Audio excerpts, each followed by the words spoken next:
Alright, so we're going to do a couple things with text today in Adobe Illustrator, just to learn what you can do. So I want you to turn something in like this. So just to start out, I'm going to go File, New, and I'm going to do 1080 by 1080 and 150 pixels per inch. You guys should be getting used to doing this now. Click Create. I could have done Web Large. Really doesn't matter. Anyways, I'm going to type in some words. You can type in your name, whatever you want. I'm going to the Type tool. And I'm typing in, I'll type in my name, Kyle Smith. I'm going to make it bigger. Now, it's very important that you pick a thick font for this one. So I hold down the Shift key and make it larger. And then I'm going to make it a thicker font. So let's go with something like this one. And I'm going to kind of sink it back, make it fit in there. Okay, cool. Got it. All right, now first thing I'm going to do is go Option, make a copy of it, because we're going to use it twice. Okay, there's going to be three things we do. First one is going to be a mask. All right, so I'm going to go out and find a picture. So I tried to look for a picture of Oak Park High School. Not very good pictures. I'm going to go out and find, let's see, trees, forest, image. Yeah, this will work right here.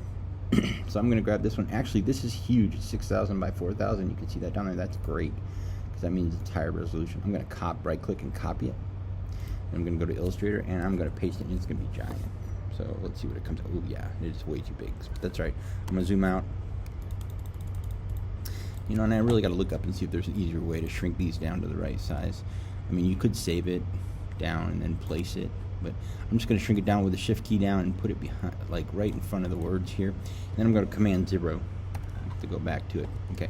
Now I want the words in front, so I'm just going to click off of it, click back on the rectangle, or I'm sorry, not the rectangle, the picture, and I'm going to right-click on it, and I'm going to say Arrange, Send to Back.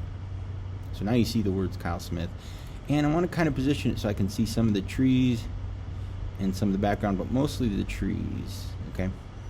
So now I just take it and I select through it, and just like the other one, Make Clipping Mask shows up, and then you can go like this, and now you can see through the words. And you can also kind of double click in there and move it around to kind of figure out where is the best place for it. I think that might be better right there. So that gives me kind of an interesting way of looking at my name, and then I click on these whenever these appear to go back. So that's the first one, is masking text.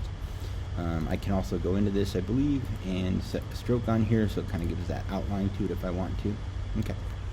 So next, now we're going to do this intertwine effect. So intertwine is something where I'm going to draw a line, and I'm going to use the pen tool. And the reason I'm using the pen tool is because I want it to curve. So I'm just going to start out here, click, and then I'm going to click and drag a little bit to get it to curve. I'm going to go all the way through my name, like this. I'm just clicking and curving, so you have this curvy line. Now, I should have set the stroke to be some color, so I'm going to make it red, and I'm going to get rid of the fill, and then I'm going to go back to the stroke and up it so we can see it. So now you can see this big red line, probably too big. I'm going to bring it back down a little bit, so something like that. Alright, so now I go back to the selection tool, and now my line ends, which is good.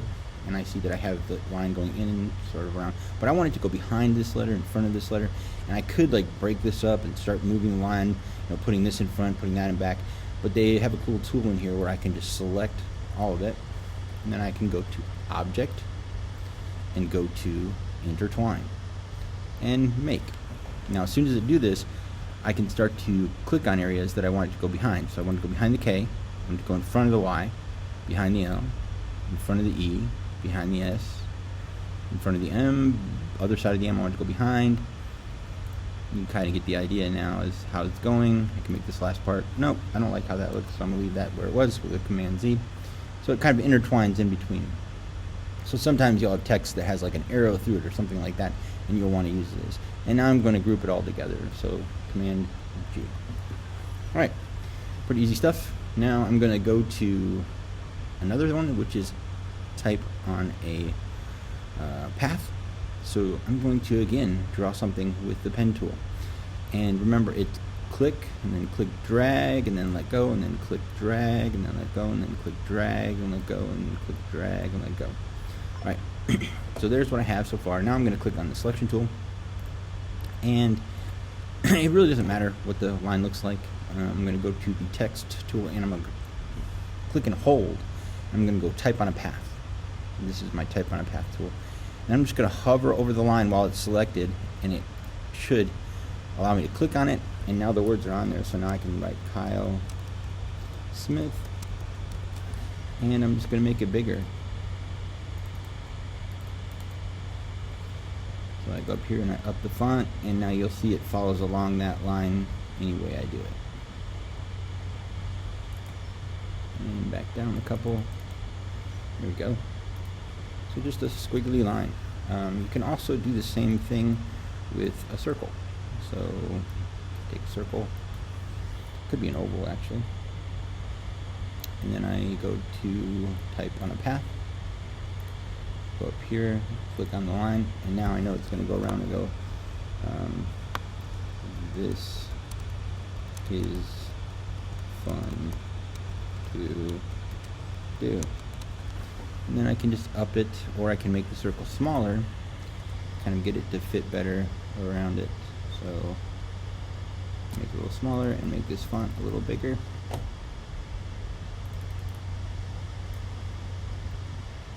And I may want to center it a little differently, or right, this might be better. It all depends on what you want. But the idea is that you can go around objects. So sometimes you'll have a logo in the middle and you want to write something around the outside. So you use something like a circle over the top and then follow the path. Alright, so that's what you're going to turn in today, and you go to File, Export, Export As. You're going to do this one as a JPEG. JPEG, and call it Text Effects.